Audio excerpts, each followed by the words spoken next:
What is up, guys? Evan Aldo here.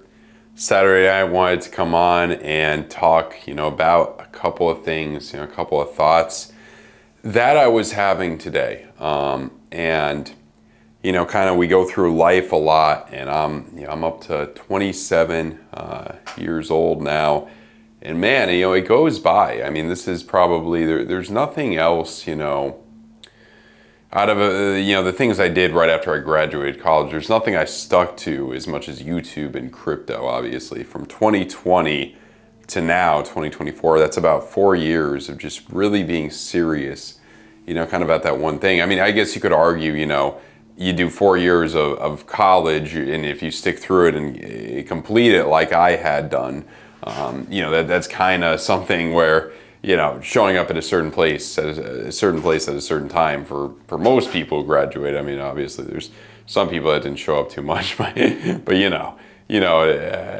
it is. I mean, you look at that, and I mean, I had one job for about a year after I graduated college. Right when I graduated, that was an interesting time because, man, I was looking at some like old, not really old, but it's about, oh man, how many years ago is it now? It's about 5 years ago since I graduated, 4 or 5 years ago.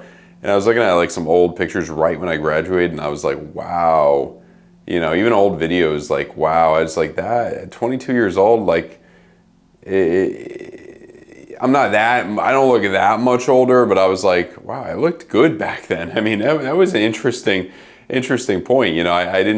I had a lot of general, kind of knowledge. I studied a lot of stuff. I would even argue, back then I was quite a bit more disciplined even. This is, hard to believe, more disciplined than I am now, which contrary to popular belief, people are going to tell you the importance of discipline. I think it is very, very important, but sometimes, even looking at like, it's kind of like when you're more passionate about something, there's certain things that kind of come easier to you, and we could get into, kind of when things feel natural to you, law of attraction, those type of things. When things feel more natural to you, that's where, that's where things kind of come in. You look at like a lot of people, they're trying so hard for something, and they seem to can't get it. It's kind of that mindset where it doesn't feel natural to them. You have to kind of program yourself to make it feel natural towards you.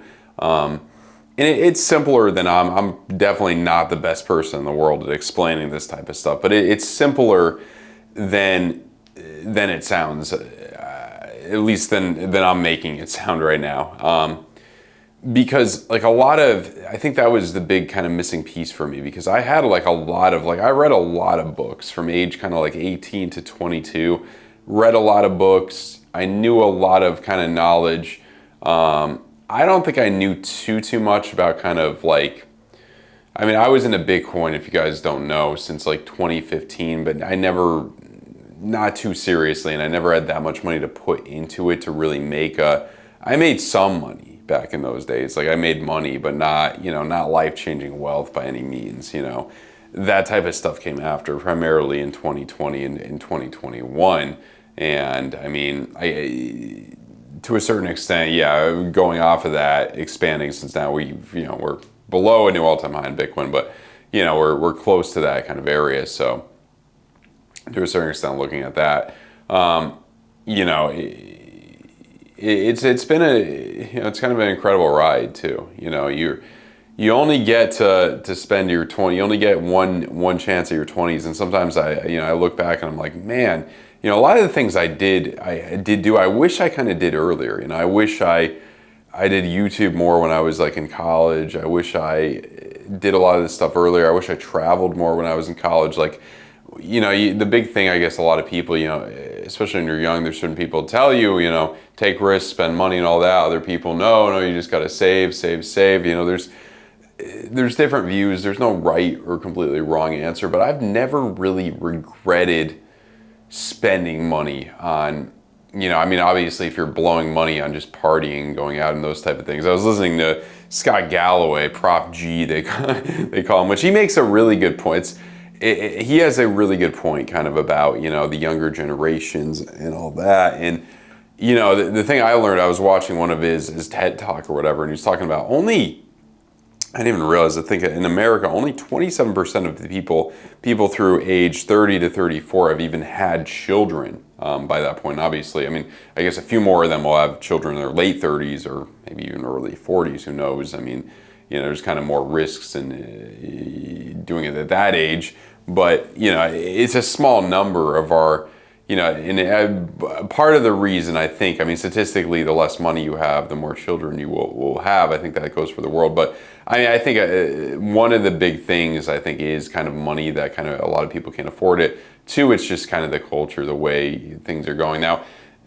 There's that big thing that people talk about, and it's all over TikTok especially. I mean, there is a lot of, not to like criticize anybody or complain about anything, I'm kind of complaining about it, but there's a lot of complainers on TikTok. Like, there are a lot of complainers, a lot of people, they talk about how, millennials or Gen Z now is the next generation. I think I'm technically part of Gen Z, I believe I am. And, how they're screwed, they can't get jobs, they can't make that amount of money and live that, kind of American dream type life. And what is the American dream? Living in the suburbs, having a house, being married, I guess, and having children, I guess, but, they can't afford that. But it seems, the thing too is that like suburban kind of American dream, okay, maybe it's going to be harder for that, but you have a lot of other things that you could potentially do. Back when the baby boomers were young, I don't think, they could, it wouldn't have been as, think about this, like you could, if you just work remotely and make $4 or $5 grand a month, maybe even less to a certain extent, I mean, you could live pretty well in a lot of other places in the world. I mean, that baby boomers didn't have that kind of opportunity. When certain opportunities are closed, other ones open. So, when you look at the numbers, you look at the statistics, those people on TikTok, Instagram Reels, YouTube Shorts or whatever, they're right to a certain extent, yes. But, I was listening to Professor G, Prop G, Scott Galloway talk about that. And, he was like, here's a solution, we make college cheaper, do all this. And I'm just thinking to myself, yeah, good luck. It's never going to happen. Okay, maybe I'm being a little bit too pessimistic, but even if it does happen, it's going to take time for, if you're waiting for the government or for people in power to do anything that's going to help you, it's unlikely that it's going to happen anytime soon. And I mean, we don't have that much time. Like I mentioned, you only get one shot. You're 1 decade in your 20s, 1 decade in your 30s. The days go by damn slow, very, very slow, but the decades, they go by quick, which is very interesting. That's the same, I can think that relates a little bit to the notion that a lot of people talk about where, we overestimate what we could accomplish in, a month, but I forget exactly what it is, but underestimate what we can do in a year. So I think, ultimately the hard work, the discipline, all that, it's good. Don't burn yourself out. Don't go too crazy. You're gonna, I've seen, you could, you're better off to be consistent. I think that's the most important thing, kind of consistency and having it kind of feel natural to you, programming, visualization, positive thoughts. Don't underestimate that. I mean, that could, I was reading, John Sarno's, a lot of his work, about kind of, the mind muscle connection and how that causes back pain a lot for a lot of people, or migraines, or an array of kind of, health issues. And you could look at Bruce Lipton and all of that. He's a good example who talks about it as well. Most of the health issues today are caused by stress. Some of them I would also argue are caused by our freaking diet that's, gotten worse and worse, especially probably the worst, I would say, in America. There's pros and cons to regulation, but I do think the people that say, since the food quality is more regulated in Europe, it is better and more regulated in other parts of the world. I mean, even the Philippines, I've seen some people talk about that. I mean, even a country like that. I do think they have a point, but I see kind of both sides to it. I mean, nobody's forcing you to, live an unhealthy lifestyle. It's just more of the culture. But, you look at it here, and it's kind of, you got to see, like, what are your goals? That's the big question. Like, do you want to live in the suburbs, and get married and have children or whatever, what's that goal? Then yeah, it may be harder because statistically, most people can't afford to buy a house. Statistically, most people don't even have kids anymore. Like I said, it's only 27%. For people my age, like I would argue for people my age, it's probably only going to be like 20% that end up having children at any point in their lives. Maybe a little bit more. I could be wrong. Maybe a little bit more, maybe a little bit less. I didn't even realize that. I mean, look at, that birth rate is going to keep going down. You look at Japan, their birth rate's going down. I mean, nobody should, want to have, kind of children. But, you look at the same thing. You look at there's there's a lot. I think a lot of kind of people, more so men, I guess, would be kind of frustrated, with how dating is in America and all those type of things. I mean, every guy I talk to kind of, mentions that typically, and I mean that's just the way of the times. I mean, if you want, you're gonna have much. I mean, people have more children in other places. Latin America, Southeast Asia. There's a much higher child birth rate. And I mean, I'm not saying you should move to those places and be a digital nomad and all that. I'm saying try it, maybe, if it's something that interests you. But, you got to see what aligns with your goals. I mean, I live in Miami, as a lot of you guys know. And, I'm not going to say exactly where, but some of you guys know, it's the hopping spot that everybody's moving to. They're building new buildings literally every single block. I mean, there's a new one there. I walk around, there's a new, coming soon, you know what I mean? Within the next 5 years, the skyline is going to be massive. The skyline is going to be huge. And, that's one of the good reasons to live here. If you own real estate here, probably going to keep going up for at least the next few years. I've talked about it on a lot of the live streams, what I think real estate is going to do. And, and there's a lot of connections here, especially with crypto and what I do. But, sometimes if we talk about, kind of living in America, it depends. It's a different kind of, you got to look at those statistics. You got to look at those type of things. You got to look for opportunity. You need to be resourceful. The younger you are, the more adaptable you can be. The baby boomers, they're more happy with America because, look at what a lot of them got out of it. A lot of them have a lot of money. I mean, there's certain ones that don't, but even then, I mean, you got to just be a little bit more, maybe a lot of people work remotely.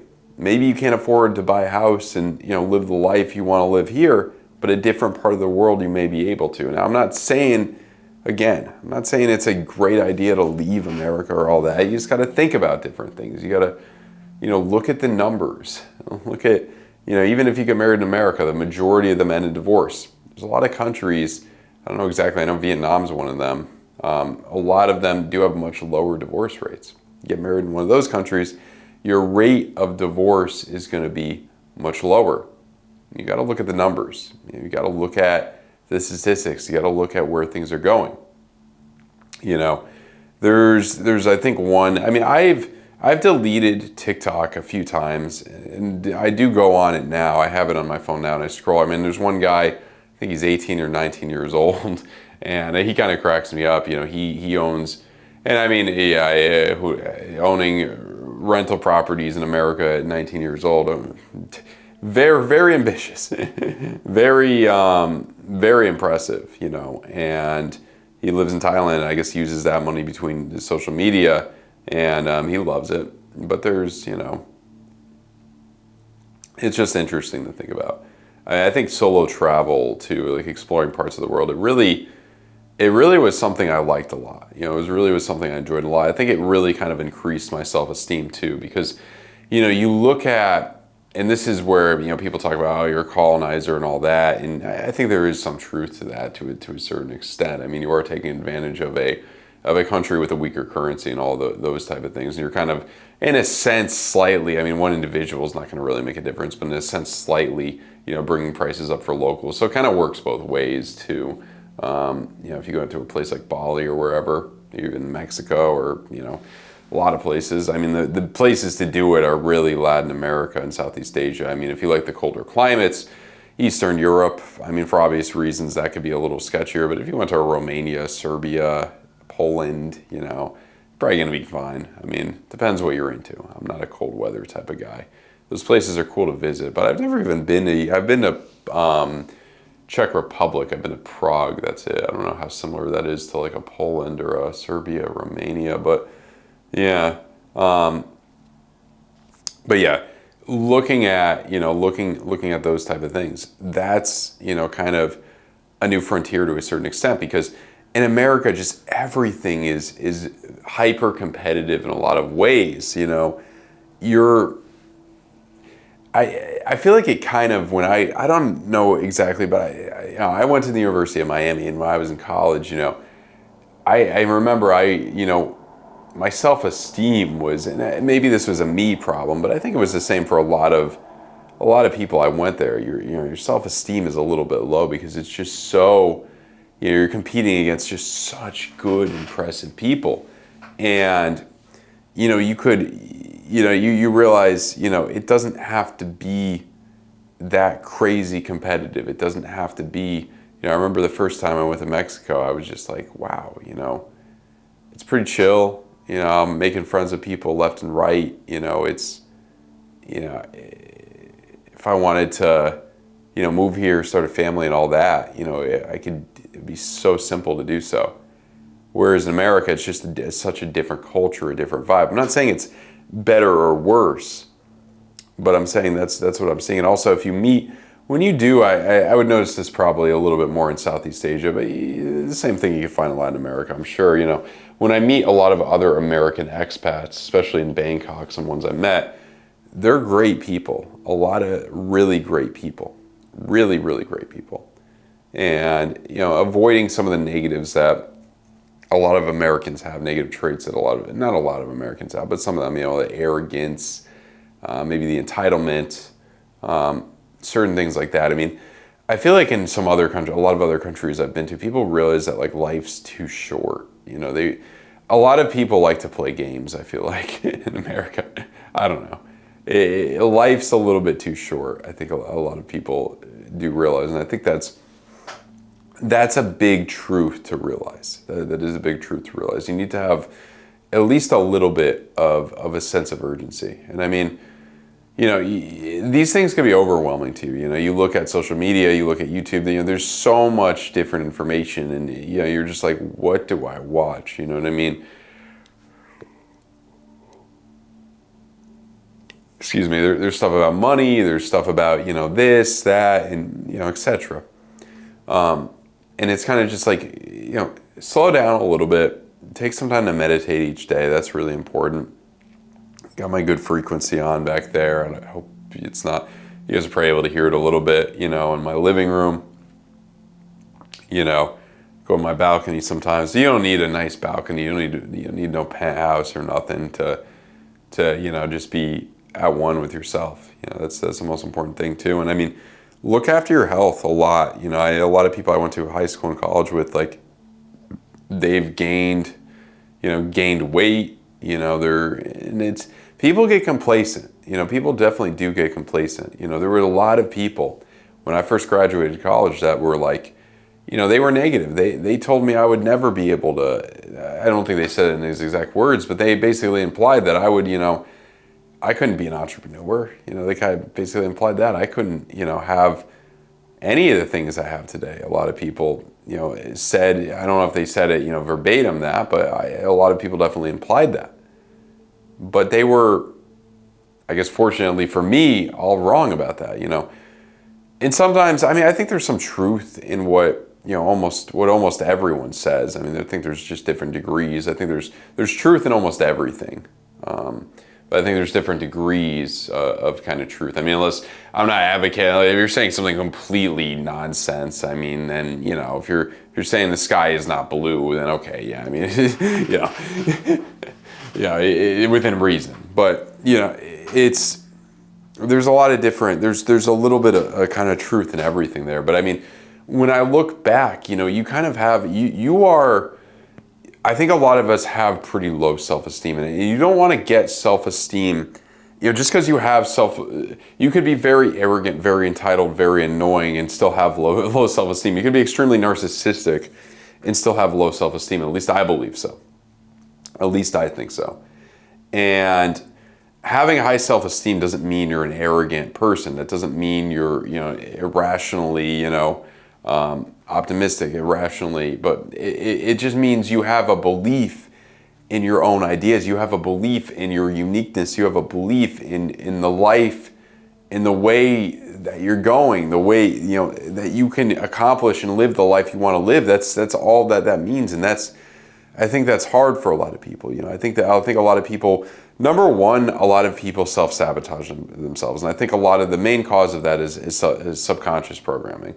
Your conscious could be good, but your subconscious could be bad. I mean, I've seen a lot of people make tons of money. We're talking, millions of dollars, but I mean, on the low end of some of them, 300, 400, 500 grand a year, 200 grand a year, and they found a way to blow it all. Some of them didn't even do their freaking taxes, and now they blew it all, and now they're just in debt to the IRS. I mean, you can dig your own grave very easily. And you could say, oh, these people are stupid for that or all that, but I don't think they were that dumb, because they were able to make the money. You know what I mean? IQ-wise, they weren't that bad, or they were at least average. Like, you could be smart to other things and dumb to other things. I think it was a lot of subconscious programming. Maybe it didn't feel natural to them. Maybe they made, that type of money, and they weren't able to, this is the important part of this video. They made that amount of money, and then they were not able to, it didn't feel as natural. Maybe they surrounded themselves with a lot of people. Maybe they felt bad for maybe their friends who didn't accomplish that were just stuck in some, low-paying job or something, and they surrounded themselves with people beneath them, and then they kind of went back down the ladder. That could be part of the cause.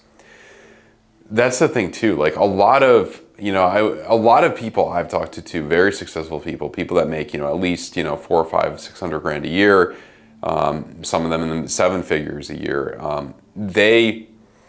A lot of them have told me that, they've made the most money when they were just kind of having fun, when it was kind of feeling natural to them, when they were doing, what really felt natural to them.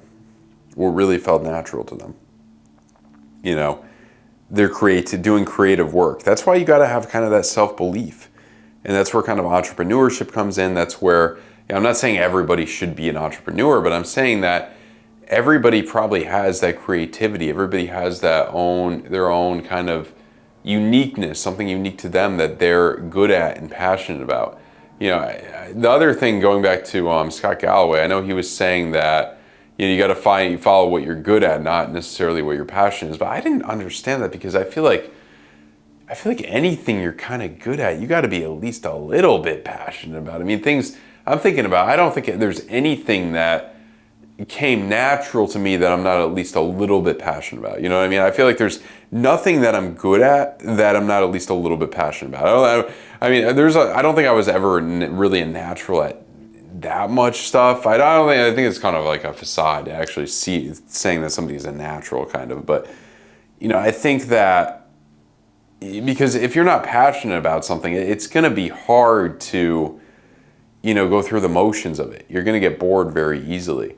And I think our passions change too. I think a lot of big people, they reinvent themselves, and you have to kind of adapt. And I think, unfortunately, what's kind of sad, and I mean, this is typically happens when you're much older, obviously, but when they can no longer adapt, I think a lot of people, that's when they die. That's when they kind of leave. And I'm not saying somebody like Charlie Munger, he passed away, God rest his soul, pretty recently. He couldn't really adapt. Like, he sounded like when he would talk about crypto, especially. He would just be like, crypto shit. I mean, it sounded like, it was not an actual intellectual conversation.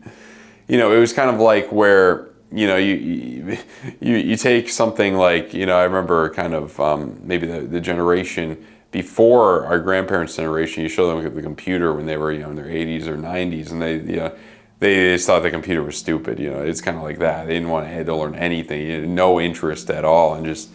It's kind of like that, and at that point, that's where you can't adapt anymore. It's an unfortunate thing. It's kind of an unfortunate thing. I mean, I think we should view dying kind of just as a natural part of life. I don't want to get real dark here, but it's in Buddhism, I think those views towards it make a lot of sense.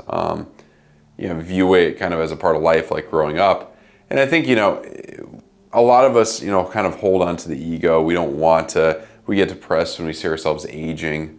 I think a lot of people, I fortunately, I still have, I don't think I've really lost any hair. I don't think my hairline has receded significantly. But I mean, a lot of people in their 20s, that's when they start kind of losing their hair, their 20s, their 30s. Obviously, I think if you do, part of it, obviously a lot of it's genetics, but if you do keep yourself generally healthier, I don't think you have to worry about that. Probably until at least your 40s or 50s, but that's kind of it's not the worst thing in the world. But you look at that, maybe you look at yourself kind of gaining weight and all those type of things, and I mean, people kind of get complacent. They definitely do, get complacent. And I mean, I think, not to say if you didn't have good habits when you were younger, you can't stick to them, but you can't get them later in life. But it is kind of a lot of things, it's kind of like that quote, the Matthew effect in the Bible, for those who have, more will be given. For those who don't have, even what they do have will be taken away. Now, that could be said for anything, money, habits, all that. Your habits, those good habits you made when you were younger, those kind of stick with you. Working out, going to the gym, eating generally pretty healthy, being focused, even having high self-esteem, visualizing, meditation. You can change this at any point, at any point in your life, I think. But what I would motivate you is that no matter what age you are, you need to have a sense of urgency. That just even if it doesn't matter, when you do it, you need to have that sense of urgency, because that's going to get you to do things quicker and get the things that you want quicker. That's what's really important here. You want to get the things that you want quicker, and you need to get that visualization. And the thing I'll talk about too is if you're trying to get something kind of quickly, and I mean you can manifest things, theoretically instantly, but I mean, I'm not good enough at that. I don't think 99.9% of people are not good enough at that, but you can get things within a few days. I remember there was something I was really thinking about, visualizing it, and I got it within a couple days. It came to me, and you're not going to get it for nothing. There was an explanation. It was something that I found, something I wanted to achieve, and there was something that I found that kind of helped me achieve it. After I did a lot of visualization towards it and really felt like I already had it. There was something new that I found, a new kind of technique that I found, and I was able to achieve this thing. That was about a month ago that I achieved it. It came pretty quickly. I was getting really frustrated because I couldn't achieve it, and then I was able to achieve it. The thing too, guys, that you got to realize is that thing that I achieved, what happened after I achieved it? I stopped visualizing. It stopped feeling natural to me. And then the achievement, it went away. I can't achieve it anymore. I stopped achieving it. And now I need to, kind of go back to the drawing board and start and look at the things I did and start, feeling like it would come natural to me again. When you get into that kind of, this is the thing here. When you talk about, you look at somebody who has the same IQ, you take two people with an average IQ, I think it's around 100 or whatever, in general, just two average people. One of them, let's say, makes 500 grand a year or $1 million a year. Let's just say 500 grand a year. The other one makes 50 grand a year. They have the same general kind of intelligence. What's the difference here? The main difference is the person who makes 500 grand a year, it feels natural to them. Now you could argue the person who makes 500 grand a year, they work harder, but you can't work really 10 times harder. You know what I mean? Assuming that the person, there's only so many hours in a week, in a day. You know what I mean? Say the person that makes 50K a year, they work 40 hours a week. You could double that, but that's going to bring you up to 100K a year, not 500K a year. You know what I mean? There's not enough.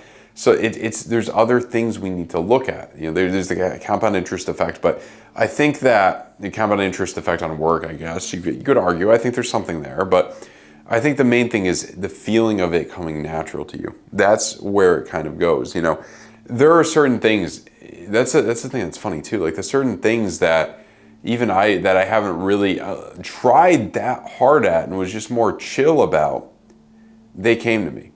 I remember there was a guy I went to high school with. I don't know if these are, I'm not telling you not to work hard, but I'm telling you one of the most important things is that it needs to feel natural. You need to kind of reprogram yourself so it kind of feels natural to you, whatever the goal is, whether it's making 100K a year, 10 grand a month, 500K a year, $1 million a year, whatever it may be.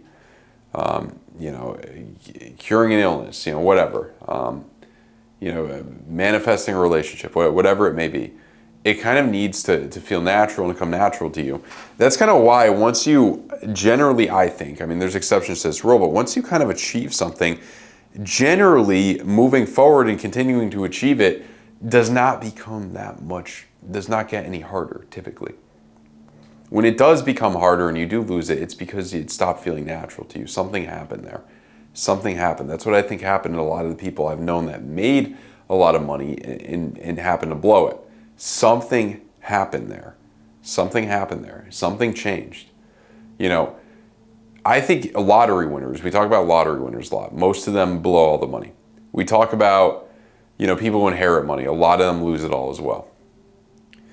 You know, you could argue that it's just because they're financially illiterate. I think that's part of the reason, yes. But I mean, even if you're extremely financially illiterate and you win $10 million in the lottery, I would say 95% of people are probably smart enough to keep enough in a retirement account, a mutual fund or something, you know, at least a bank account and not blow all the money. You know what I mean? I feel like most people are smart enough there. Why do they end up blowing it all? Why does every possible thing that could go wrong and they lose all the money? I think it's that programming. It stopped. I think it felt natural to them and they somehow manifested winning that money, I think.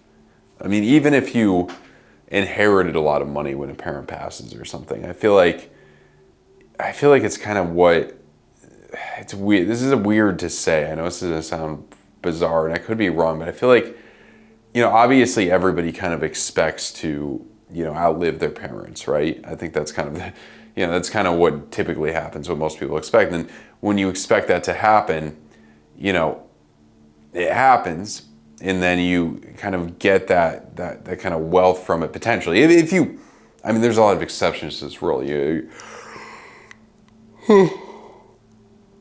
Excuse me, sorry about that, a little late. You kind of expect that, but then you get that money and you feel kind of like, you know, wealthy or whatever. You need to feel like you deserve these things too. And then maybe after a while you kind of start to question yourself. You feel guilty, you know, all this, and then, you know, you don't feel like you're that wealthy person. You don't feel like you deserve it or whatever. What happens? You know, it leaves. The thing with that is, like, I don't think it's unethical. You know, I think we're kind of, I mean, I don't want to say we're in a simulation, but like, I feel like it's not unethical to just make a lot of money. You know what I mean? Like, I feel like as long as you're not, I feel like it's a positive sum game. You don't have to be a scam artist. You don't have to take advantage of other people. It's not a zero sum game necessarily. There are some people that have done that, obviously. Most of the people that I've seen that are scam artists don't really make much money. I mean, what are some of the biggest, like, when you come to mind of people are legitimately just lying and scamming people, sadly, it's all those, you know, you know, you get those text messages, those people pretending to be Coinbase, spam emails, you know, all of those. Do those people really make much money from running those things? And they got all those call centers, you know, in other countries and stuff. Do any of those people make that much money? Probably not. Like, I feel like especially since they have the internet and all that. I mean, they are in poorer countries, let's be real, especially those in India or, you know, Bangladesh or whatever, but they have access to the internet. I mean, they can learn skills and stuff. I mean, if you have access to the internet and you can read and you're good enough to convince these people that you're the IRS or Coinbase or whoever you're trying to pretend to be to scam people, I feel like they'd be able to do better in other aspects and make more money in other aspects. I feel like it's, and there's a lot of, you know, people in the US too that try to do those things. There's scammers everywhere in the world. But I feel like most of them don't do that well with it. You know, the people that make the most are not, they're providing some type of, you know, service, something that's changing people's lives. I think that's kind of the most important thing to kind of realize here. You know, you want to be able to kind of change people's lives, and that's what kind of brings you wealth. That's what, you know, it kind of immenses these type of things. So to kind of summarize and, you know, kind of conclude this video here, I mean, you kind of, I think the most important thing for anything you really want, you got to feel like you deserve it. You got to feel like you already have it, and don't feel guilty about it. Like, I mean, we're probably programmed too. The program, that's why the rich stay rich and the poor stay poor. It's not because they inherit money necessarily. It's because they're raised and programmed to believe that they kind of deserve these things. I remember, you know, a lot of people, like one example I remember I heard somebody, it was like a family friend, and her son, you know, said he had a goal, I think when he was like 14, 15 years old, of moving out and getting his own apartment when he was 18 years old. And she was like, he doesn't know how hard it is. He's never gonna, you know, just all negative, and he, you know, but like, you know, that's why is it hard? Why does it have to be hard when there's, you know, plenty of people that were probably dumber than her son, probably had a lower IQ level than her son that accomplished that, and probably came from less money than her son that accomplished that. And probably even worked less hard than her son ended up working. And still accomplished the goal he had, and probably more. I'm gonna kind of leave you off at that. You know, it's more of that programming here. You know, people get envious, people get jealous too. That's why they're trying to bring you down sometimes. You know, it's kind of that type of thing. You may have to, you know, surround yourself with a different group of people, those type of things. It may be a little uncomfortable, but believe me, it's a lot less uncomfortable than doing what you hate doing every single day of your life. I'm gonna leave you guys off on that. Like the video, subscribe to the channel if you guys are new. I always appreciate you guys. Have a good one. Goodbye.